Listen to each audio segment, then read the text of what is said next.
Titans won a game. Titans defeat the Ravens in a close game, 23-20. I'm happy with this because I'm mostly on the mark. I predicted the Titans will win a close game, 28-20. Mariota throws for two TDs. Henry runs for two TDs, and the Titans defense has one INT. Final score was Titans win a close, and the Titans would win a close game. This was a close game that the Titans won 23-20, so I was on the mark for Ravens did have 20 points for the score, and then Titans had 23 points, didn't have 28 points, so I was 5 points off. So it was mostly I was on the mark for one. Wasn't on the mark. I was on close to the mark for the other one for the Titans because I was only 5 points off. I wasn't that much points off, and Mariota, he did have two pass DDs, so I was right on that.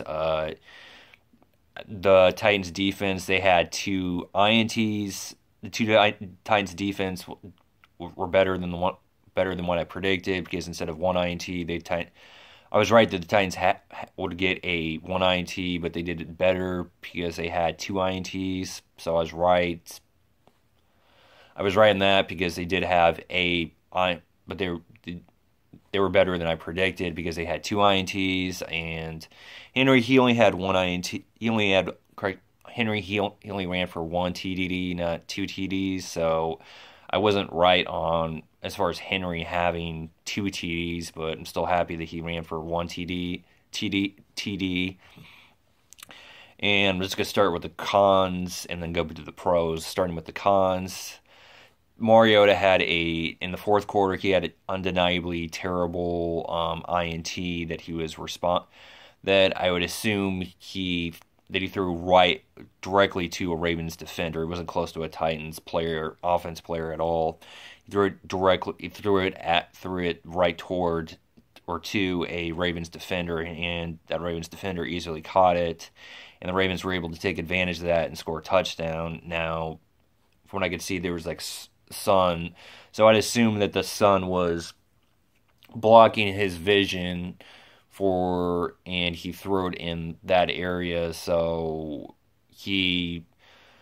I'm assuming that's why he threw it directly to the Ravens defender, because if not, there was no sensible because I would assume that's why he had such a terrible pass that was perfectly to a Ravens defender, which the Ravens defender easily took advantage of and caught that ball, and the Ravens took advantage and they scored a touchdown, able to stay in the game. And so is that, assuming the Titans.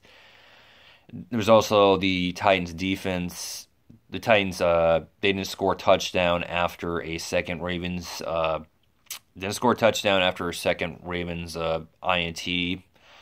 And they also didn't defend late, so the Ravens were able to convert, including on the fourth down, and score a touchdown late to make the lead narrow down to a 3-point lead. And so it was late game drama. It was more dramatic than it had to be, mainly because of Titans defense. They weren't defending when they had to in the fourth quarter. And the Ravens were able to make it a narrow 3-point lead for the Titans, and and so the Titans this game was more dramatic than it had to be, mainly because of the combination of those three things, but undeniably also because of that INT, Ravens take advantage and they score 7. Assuming that INT doesn't happen, then it's highly possible the Ravens don't score that touchdown and the Titans don't have any late game drama.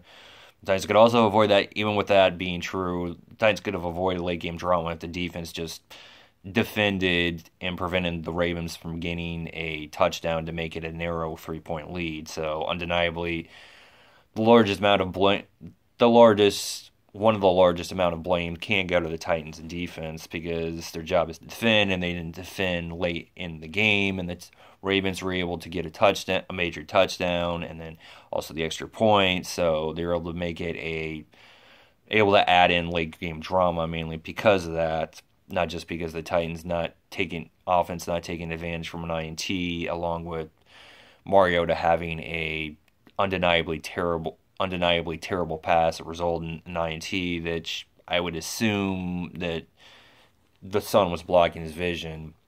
Titans score 4th touchdown. No doubt they're avoiding this late game drama.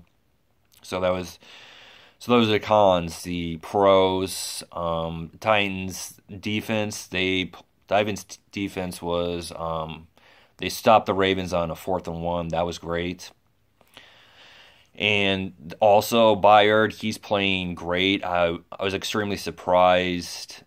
I wasn't surprised he got. I was extremely surprised that again this is the second. It's the second game in a row that he's responsible for all the Titans turnovers. He had three INT. Last game the Titans played was the Browns. He had three INTs, and then the Titans resumed. They're off their bye week again. They're playing an AFC North team, and again, Byard, he has all the turnovers of the Titans. He had two INTs today. He had an impressive INT after a deflection, right place at the right time. He took advantage, caught the ball, started running with it. And then on another, proving that he can also be a guy that jumps up and makes the play. He ended up putting his arms up. He intercepted a ball that involved no deflection, which was also great. So again, on the right spot, the right time. This time it was all on him to make the play, and he did. He took advantage.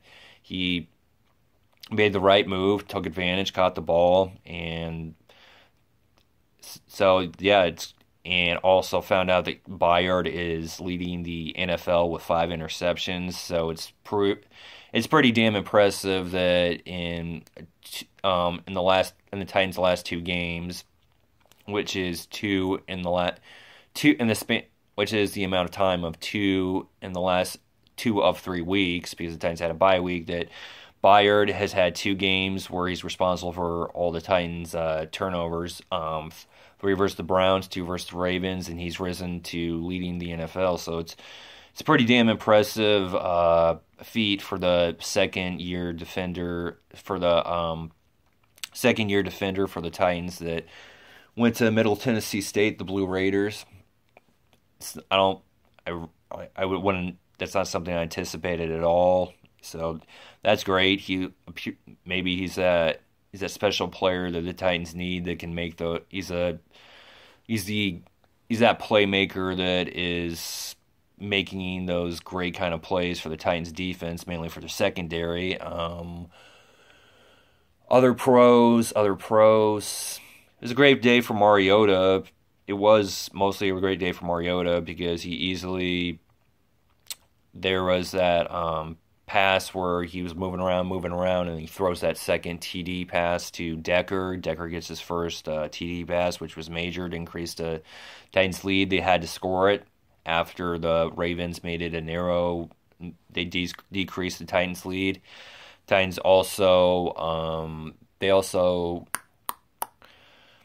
before that, Mariota's first touchdown pass, he threw it to Matthews, and Matthews was just wide open, and Mariota took advantage. Matthews took advantage, he easily caught that ball because he had a large amount of space, and then was creative with it was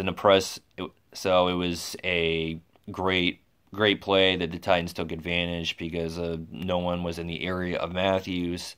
And what also surprised me was mainly the fact that Matthews, he had a creative original celebration. He started swimming, and then he started surfing. So yeah, that's not something I recall that other NFL players have used as a celebration. So it's original, it's creative, it surprised me, it's entertaining, it's all that. So points for originality, points for creativity, and definitely surprised me. And it was definitely entertaining that he would be swimming and then doing the surfing, which I would assume because Mariota's from Hawaii, that it's kind of mostly a reference for where Mariota is from, where swimming because Hawaii has beaches and surfing is common. So it was a great, creative, original, surprising celebration that I didn't anticipate at all, which does have 2 parts.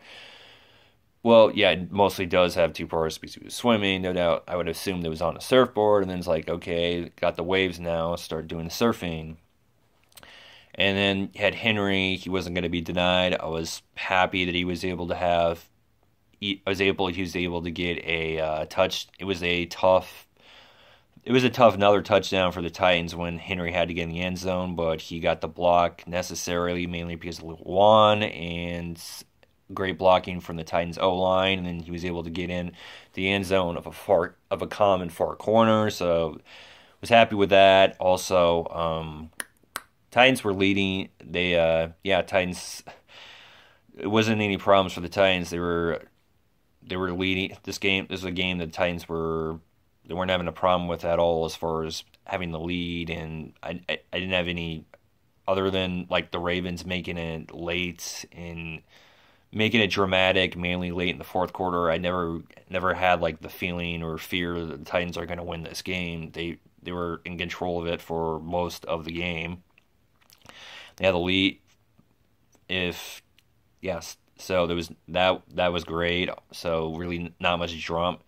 There was drama in this game, but really not that much, considering because the Titans were leading, they were dominating this game, they were leading this game for without any problems and controlling it for most of the game. And it was also the Titans.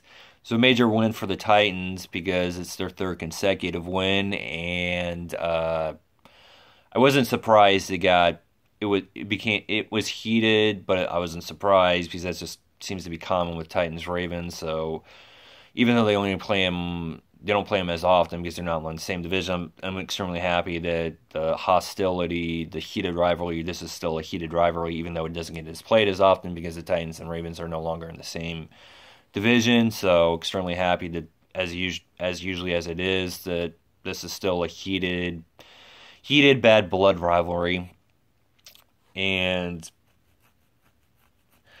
the Titans. It was a major win for the Titans because it's their third consecutive win. It's the third consecutive win. Third consecutive win. They defeated the Ravens 23-20 in a close game, in a game that became dramatic. They had fourth quarter late game drama, and also it's a major win for the Titans because the Jaguars ended up without any problems defeating the Cincinnati Bengals. And because of that, the Bengals didn't gain any ground because the Titans, even though the Jaguars have the same record as the Titans, Titans still own the tiebreaker. So even though with the Jaguars and the Titans having the same record, Jaguars didn't gain any ground because the Titans still have the tiebreaker with the 2-1 division record, with already they've defeated the Jaguars in Jacksonville, and also it was great. So it was great that the Titans. It was a major win that the Titans won today, because if not, then the Jaguars would be in first place currently, but they're not.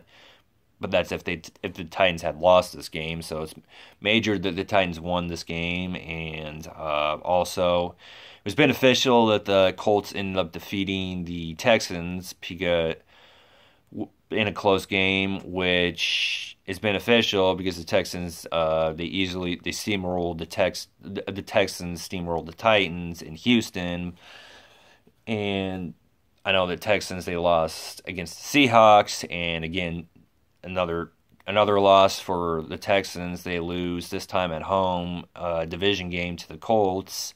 So that margin, so the Titans have that margin of the lead against the Texans, that's increased because of the Texans' two consecutive loss, along with the Titans having won today.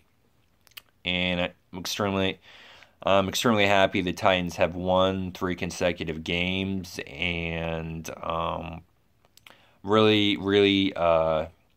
Oh yeah, I'm happy that Davis was able to return. This was a game that Corey Davis, he returned today. He looked great, and then for the times that he was thrown to, and I really hope that that would be another con. Is now I'm thinking about it, is Davis. He's underused, and he's proven that he can be maybe a pretty good, or He appears that he does. No doubt, he's a talented player, and it'd be great if he actually got used. Like I'm thinking, thrown to 9 to 15, 8, 9, 15, 16, 17 times a game. It's something I'd want because it.